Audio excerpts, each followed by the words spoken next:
रातिदेखि नै बेसमारी हिउँ पर्न थालेको थियो। फुसफुस कपास चाहिँ खसेको हिउँले बिहानसम्म त दोकान अगाडिको सडक सेताम्मै पारेछ। मुखबाट निस्केको तातो बाफलाई परसम्म उडाउँदै म टोलाइरहेको थिएँ। अनुहार धुने उत्साह पनि थिएन। ज्यान पुरै कठ्याङ्ग्रिँदै गइरहेको थियो। क्यासेट प्लेयरमा हिन्दी गीत बजिरहेको थियो। अचानक मैले उसलाई देखेँ। ऊ पश्चिम दिशाबाट आइरहेकी थिए। गुलाबी उनीको टोपी, काँधसम्म फिजारिएको कपाल, खैरो ज्याकेट, निलो जिन्स प्यान्ट, स्पोर्ट्स सू। हिउँ परेर होला धेरै मान्छे बाहिर निस्केका थिएनन्। त्यसैले ऊ ट्वाक्कै मेरो आँखामा ठोकी। ऊ बिस्तारै हाम्रो दोकानको छेउसम्म आई। म एकदमै लजालु पाराको थिएँ। उसलाई देख्नासाथ मुटु ढुकढुक हुन थाल्यो। फेरि कुरकुरे भैँस जो देख्यो लप परिहाल्ने। आफूलाई हिन्दी फिल्मको हिरोभन्दा कम सोच्ने बेला थिएन। केटीले झलक्क पसलतिर हेरी। हे दैव, सातो त उड्यो। मलाई के गरौँ भो। टाउको निहुराएँ। कर्के नजर भने उतिरै थिए।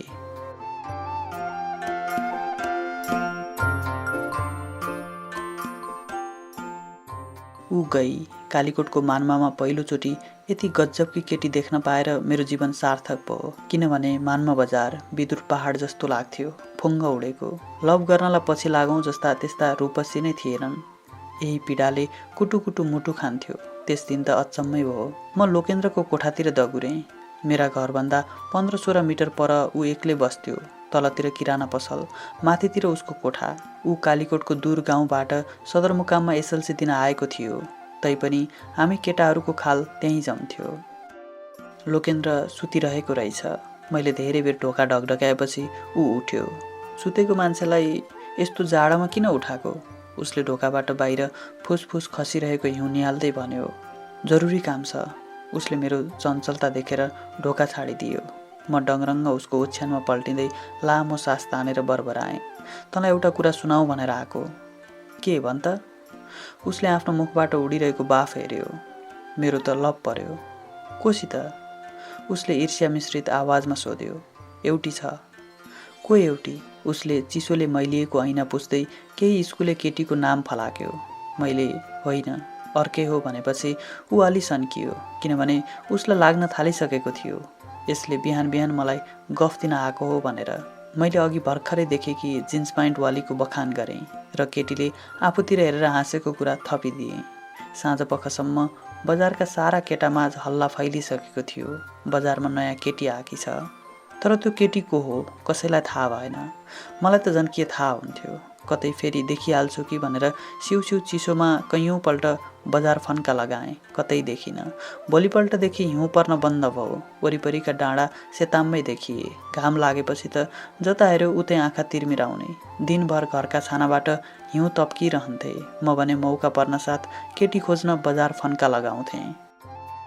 1 हप्ता बित्यो। हिउँ सकियो। घाम पनि रापिलो हुँदै गयो। मैले आशा मारेँ।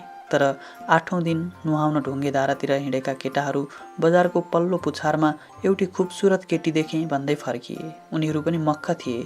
2-3 जनाको त देख्ने बित्तिकै लभ परेछ। मेरो जस्तै। अलि डरै प्रतिस्पर्धा हुने भयो। केटाहरूले केटीका बारेमा नयाँ कुरा पनि पत्ता लगाएछन्। केटी एसएलसी दिन कालीकोट आकी हो रे। अनि अहिले केटी आफ्ना बासँग बस्छे रे। बजारको पुच्छरमा। केटीको बा को हो? म फुरुङ्ग भएँ। खाद्य संस्थानको हाकिम। केटीको नाम के रहेछ? मैले जवाफ पाउने आशासहित प्रश्न गरेँ। एउटाले लजाउँदै नाम उच्चारण गर्यो। सुस्मिता।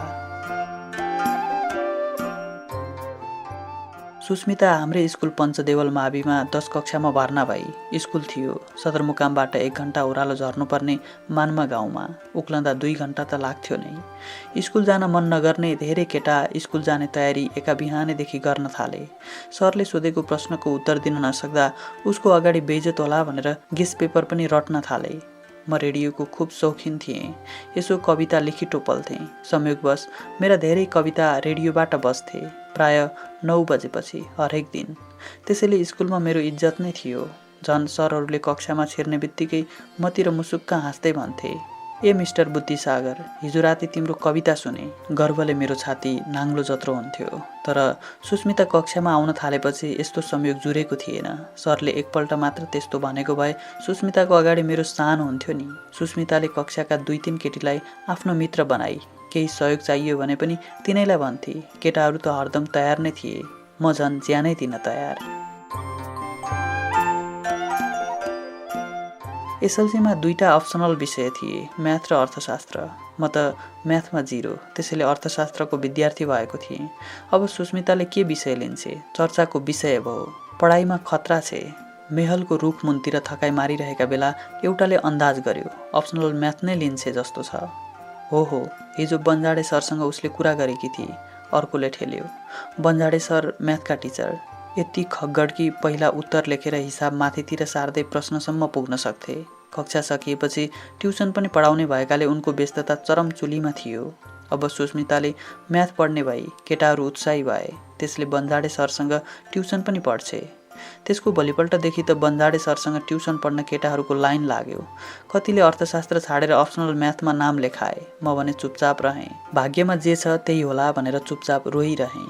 तैपनि आशा त थियो नै, किनभने सुस्मिताको दोस्ती त मेरो बहिनीसँग पनि भइसकेछ। तर धेरै दिन रुन परेन। एक दिन त थाहा भइहाल्यो सुस्मिताले कुन विषय लिइछ। 7औं घन्टी अर्थशास्त्रको थियो। हेड सरले पढाउँथे। थोरै विद्यार्थी थियौँ, त्यसैले चौरमै कक्षा हुन्थ्यो। मलिन घाम ताप्दै 6औं घन्टी सकियो। हामी अर्थशास्त्रीहरू बाहिर निस्क्यौँ। मेरो मन पीडाले पोलिरहेको थियो। 1 घन्टी भए पनि सुस्मितासित मेरो बिछोड हुने भयो। बाहिर चौरमा हामी 8 विद्यार्थी गोला घेरा लाएर बस्यौँ। म ठुलो अप्सनल म्याथको कोठातिर हेर्थेँ बेला बेला। सारा विद्यार्थीले अप्सनल म्याथ लिएकाले कक्षामा भिडै थियो। फेरि कोठातिर आँखा गए। सुस्मिता त चौरतिर पो आउँदैछ त भनेपछि त सुस्मिताले अर्थशास्त्र नै लिइछ।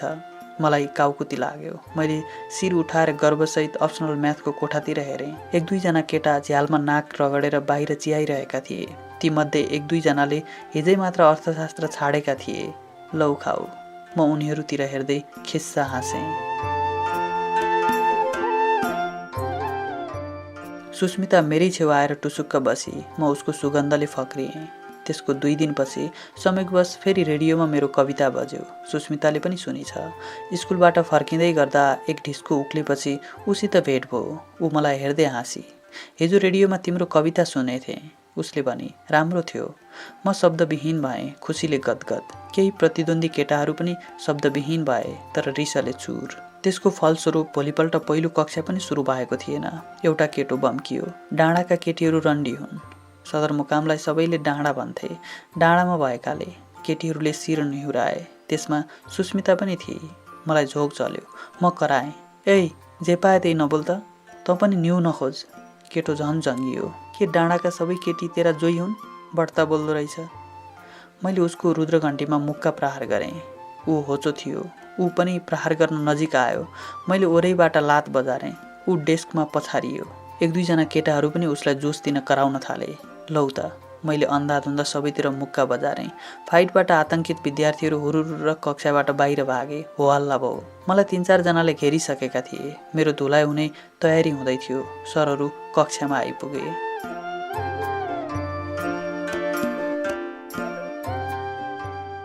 एकैछिनमा हामी हेड सरका अगाडि थियौँ। सरको हातमा बेतको लामो लट्ठी थियो। यसले पहिला हान्यो। केटाले गर्दनको रातो छाप देखायो। यी सबै मिलेर मलाई पिट्न आएका हुन्। म पनि के कम भनिदिएँ। सरले सबैको हत्केलामा 10-10 पटक प्रहार गरे। मलाई भने अब यस्तो नगर्ने शर्तमा छाडिदिए। हामीलाई मात्र पिट्ने? केटाहरूले रुन्चे स्वरमा भने। सरले केटाहरूलाई गडेर हेरे र आफ्नो निर्णय सुनाए। उसलाई किन पिट्ने? रेडियोबाट कविता बज्ने मान्छेले गल्ती गर्नै सक्दैन। त्यसपछि त म सुस्मिताको नजिक हुँदै गएँ। कहिलेकाहीँ हेड सर नहुँदा अर्थशास्त्रको कक्षा हुँदैनथ्यो। सुस्मिता, म र साथी बसन्तसँगै डाँडा उक्लिन्थ्यौँ। लोकेन्द्र सधैँ छुट्थ्यो, किनभने उसले अप्सनल म्याथ लिएको थियो। बाटोमा सुस्मिता मलाई दिल तो पागल है गीत पुरा गाएर सुनाउँथे। आवाजमा यौवनको मिठास भरिन अझै बाँकी थियो। तैपनि मलाई उसको गीत सुनिरहँ जस्तो लाग्थ्यो। उसले आफ्ना किताबका पान्नाहरूमा सायरी लेखेकी हुन्थे। बहिनीले एकपल्ट उसको किताब घरमा ल्याउँदा मैले सुटुक्क पढेको थिएँ। एकपल्ट त के भो कुन्नी सायरीका मुनतिर जवाफी सायरी पनि लेखिदिएँ। उसले त्यो पढी कि पढिन थाहा छैन। उसको हाँस्ने शैली पनि गजब थियो। ओठ बिग्रलान चाहिँ बिस्तारै तन्काउँथे।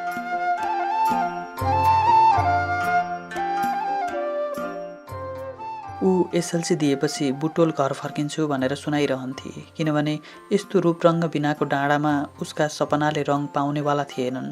बाका पछि पछि लागेर जुम्ला हुँदै कालीकोट आइपुगी छ। जे भए पनि उसँग हिँड्दा 2 घन्टे उकालो पनि छोटो लाग्थ्यो। झन् मेहलको रुखमुनतिर थकाइ मार्दा चिसो बतासमा उडिरहेका उसका कपाल छौँ छौँ लाग्थ्यो। म मुट्ठी कस्थेँ। एक दिन त भन्छु Sushmita I love you. Lokendra पनि मेरो प्रेम कथामा रुचि लिन्थ्यो। कुनै दिन छुट्यौँ भने कोठामा बोलाएर मेरो प्रगति विवरण सुन्थ्यो। बेला बेला मुख मिठ्याउँदै सुझाव पनि दिन्थ्यो। लभ परेपछि त्यो रानी ढुङ्गा पछाडि सुस्मितालाई अँगालो मारेर बस्नु। म पनि यस्तै कल्पनाले रङ्गिएर रात बिताउँथेँ। रातभरि आफ्नो कोठाको झ्यालबाट बाहिर चियाउँथेँ। पारीको चुली मालिकाको सेताम्मे चुलीमा हेर्दै कल्पना गर्थेँ, यदि त्यहाँ सुस्मिता र म मात्रै भएको भए। कहिलेकाहीँ सुस्मिता स्कुल आइन भने त छटपटीले मरौँ जस्तो लाग्थ्यो। एकपल्ट ऊ हेलिकप्टर चढेर सुर्खेत झर्दा मलाई रौँ रौँ लागेको थियो।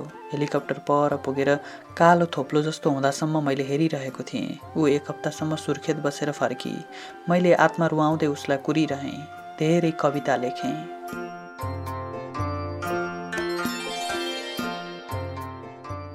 एक दिन हामी घर फर्किरहेका थियौँ। बाटोमा डोकोभरि सुन्तला राखेर एक महिला बसेकी थिइन्। सुस्मिताले सुन्तला खाने रुचि देखाई। मैले उत्साही हुँदै 1 किलो सुन्तला किनेर उसलाई उपहार दिएँ, 30 रुपियाँको। उसले पनि एउटा सुन्तलाको बोक्रा खोल्साई र केही केस्रा मेरो हातमा राखिदिए। उसको हातले मेरो हात छुँदा म थरर कामेको थिएँ। त्यस दिन खुसीले मेरो मन पहाडको चुली चुली दगुरिरहेको थियो। तर केही दिनपछि मेरो प्रेम कथाले नयाँ मोड लियो। त्यस दिन पनि हेडसर थिएनन्। सुस्मिता, म र साथी बसन्त घर फर्किन उकालो चढ्न थाल्यौँ। सुस्मिता अघि अघि थिए। आज मौका छ, बसन्तले सुटुक्क कानमा भन्यो। चिठी दे। चिठी नै लेखेको छैन। म तर्सिएँ। त्यसो भए आई लभ यु भन्दे। यस्तो मौका आउँदैन। मेरो हात गोडा फतक्क गल्न थाले। आकाश धुम्म भयो। छ्या, कसरी भन्ने होला? कुनै न कुनै दिन त भन्नु नै छ। बसन्तले भने चाहिँ आजै मौका छ। छिटो हिँड न, सुस्मिताले पछाडि फर्केर भनी। म रातो अनुहार लाएर उसलाई पछ्याउन थालेँ। बेला बेला बसन्त मलाई मुक्का हानुला झैँ गर्थ्यो। एकछिन त्यसरी चुपचाप हिँडेपछि बसन्तले फेरि आफ्नो मुख मेरा कानतिर ल्यायो। म दगुरेर जान्छु, तिमीहरू एक्लै हुन्छौ, आज जसरी नि भन है। नभन्दै मलाई हतार छ भन्दै उकालोमा बेसमारी दगुर्यो। सुस्मिता र म एक्लै भयौँ। मैले तल स्कुलतिर हेरेँ। स्कुल छुटेको थिएन।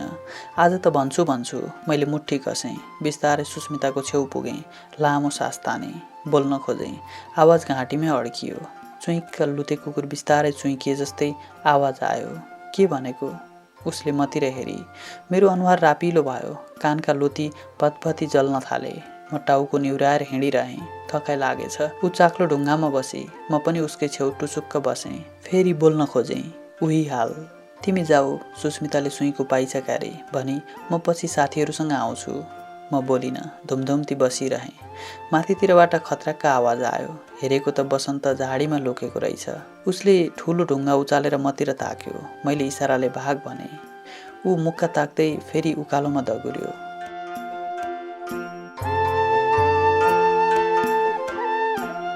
सुस, लौ फेरि आवाज सुक्यो। के भयो आज तिमीलाई? उसले छक्क पर्दै हेरी। तिमी जाऊ के, म पछि आउँछु। म अलि माथि उक्लिएँ। खरखर कापीमा लेखेँ, सुस्मिता आई लभ यु। पाना ध्यारेर च्यातेँ। 2-3 पल्ट पल्टाएँ र तल झरेँ। सुस्मिता एउटा डिस्कोमा बसेर स्कुलतिर हेरिरहेकी थिए। स्कुल छुटेछ। म उसको छेउ ठिङ्ग उभिएँ। उसले थाहा पाई। अँध्यारो अनुहार बनाएर मतिर हेरी। मेरो सातो पुत्लो उड्यो। फेरि किन आएको? उसले सोधी। मलाई कहाँबाट त्यत्रो शक्ति आयो कुन्नी? मैले कागज उतिर बढाएँ। ऊ अत्तालिए। म लिन्न। म केही बोलिनँ। स्वाट्टा कागज उसको हातमा राखिदिएँ। उसले केही सोच्नै पाइन। अनि म होरी चाहिँ उकालोमा दगुरेँ। खुसी र डरले मलाई लखेटिरहेका थिए। माथि पुग्दा बसन्त देखियो। मलाई नै कुरिरहेको रहेछ। ऊ पनि मसँगै दगुर्यो। दगुर्दा दगुर्दै सोध्यो, भनिस्? लेखेर दिएँ। म जोडले कराएँ। राति अबेरसम्म बसन्त र म लोकेन्द्रको कोठामा बसिरह्यौँ। सुस्मिताले बालाई भनी भने त बर्बादै हुन्छ। म त्यही डरमा थिएँ। लोकेन्द्रले पनि सबै कथा सुन्यो र ईर्ष्यापूर्वक भन्यो, यसको त लभ पर्यो, हामी पनि गर्नु पर्यो। बसन्त हाँस्यो। भोलिपल्ट स्कुल जान पनि डर लाग्यो। सुस्मिताको विचार पनि बुझ्नु थियो। त्यसैले डराउँदै लजाउँदै स्कुल पुगेँ। कक्षामा पनि ऊतिर फर्किएर हेर्न सकिनँ। एकपल्ट हेरेँ। ऊ टाउको निहुराएर बसिरहेकी थिए। साँच्चै रिसाई कि के हो? म पनि टाउको निहुराएर बसिरहेँ। स्कुल बिदा भयो। लोकेन्द्र, बसन्त र म चाँडै हिँड्यौँ। बाटोमा बसन्तले यसरी भागेर हुन्न, सुस्मिताको कुरा बुझ भनेर बाँकी उकालो चढ्नै दिएन। एउटा ढुङ्गाको पर्खालमाथि बसेर हामी कुर्न थाल्यौँ। केटीहरूको हुलमुलमा सुस्मिता पनि आई। भिडमा बहिनी पनि थिए। मलाई झन् गाह्रो भयो। म मलिन अनुहार लिएर बसिरहेँ। सराक सराक सुस्मिता नजिक आई। मेरो मुटु ढक्क फुल्यो। फुत्त भागौँ झैँ जस्तो पनि लाग्यो, तर सकिनँ। हेर्दा हेर्दै उसले गोजीबाट चिठी झेकी। ध्यार ध्यार्ती च्याती। यता मेरो मुटु च्यातियो। त्यसमाथि उसले 30 रुपियाँ गाब्दै मतिर बढाई। मैले चुपचाप हात थापेँ। अनि उसले भनी, अब नलेख्नु, बुझ्यौ? मेरो रुद्रघण्टी बेसमारी दुख्यो। सुस्मिता गई। मेरा आँखा टिलपिल भए, तैपनि रुन सकिनँ। साँझ बहिनीले सुनाएकी थिए, हिजो मैले चिठी दिएको सबैले तलतिरबाट देखेका रहेछन्, त्यही भएर चिठी च्यातेकी हो कि। तर उसले फिर्ता दिएको 30 रुपियाँले मलाई रन थन्यायो। मैले 20 र 10 को नोट च्यात्दै बसन्त र लोकेन्द्रका अगाडि कसम खाएँ, अब आइन्दा म यो केटीसँग बोल्दिनँ। त्यसको 2-4 दिनसम्म सुस्मिता स्कुलमा देखिएन। एक दिन बिहान उठेर भान्सा छिर्दा भान्सामै रहेछौ त।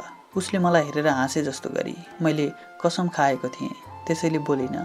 यसरी ऊ कैयौँ दिन बहिनीसँग हाम्रो घरमा आइरही। जब म उसलाई देख्थेँ भागिहाल्थेँ। एसएलसी आयो, परीक्षा सकियो। परीक्षा सकिएपछि सुस्मिता कतै देखिएन। म पास भएँ। म्याथ लिने प्राय केटा गुल्टिए। म काठमाडौँ हिँडेँ। 9 वर्ष 6 महिनापछि म असनको ठेलमठेलमा थेप्चिँदै दोब्रिँदै हिँडिरहेको थिएँ। कसैले बोलाए जस्तो लाग्यो। मैले पछाडि फर्केर हेरेँ, कोही देखिनँ। म हिँड्नै लागेको थिएँ। कसैले दाहिने छेउबाट मेरो हात च्याप्प समायो। मैले देखेँ, मेरो अगाडि थिए उही सुस्मिता। सन्चै छौ? ऊ हाँसी। म पनि हाँसेँ मात्र। अचानकको भेटले म शब्दविहीन भएको थिएँ। उसँगको पहिलो भेटमा चाहिँ। ऊ कुर्ता सुरुवालमा थिए, अलि मोटाइ छ, हातमा सपिङ ब्याग झुन्डिएको थियो। म त काठमाडौँमै छु नि। ऊ मान्छेहरूबाट जोगिँदै उभिए। मेरो त बिहा भइसक्यो। अहिले बुद्धनगरमा बस्छु, स्कुलमा पढाउँछु, छोरो पनि छ। उसले एकै सासमा सुनाई, पत्रिकामा तिम्रो नाम देखिरहन्छु, तिमीले त राम्रो काम गर्यौ नि। उसले मलाई गढेर हेरी, तिमीलाई याद छ हैन पुरानो कुरा? म अमिलो हाँसेँ। ल अब म जान्छु, उसले भनी। म त यस्तै भएँ। ऊ अलि अगाडि बढी, एकछिन सोची र फर्केर हाँसी। ल राम्रो प्रगति गर्दै जानु, मेरो उमेर पनि तिमीलाई नै लागोस्। ऊ हतारमा हिँडेर भिडमा हराई। पछाडिबाट आएको बाइकले बेसमारी हर्न बजायो। म उसले उपहार दिएको उमेर जोगाउन पेटीतिर उक्लिएँ।